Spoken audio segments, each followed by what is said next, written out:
Let's solve another problem from GATE 2022, and this question is basically based on kinetics and reactor design.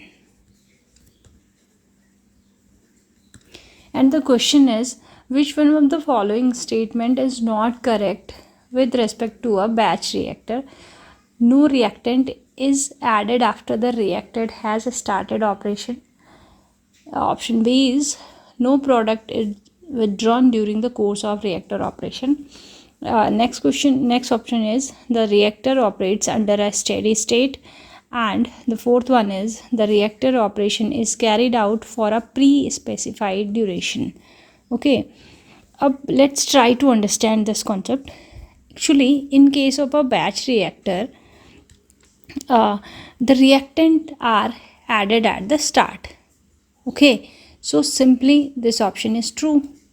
Okay, and then the product hai they are withdrawn at the end of the reaction. That simply means you cannot, no product is withdrawn during the course of reactor operation. ये end में होगा, इसलिए this is also true.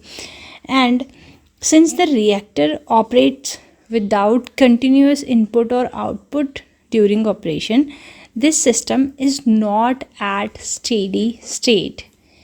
Okay, it is in the transient state.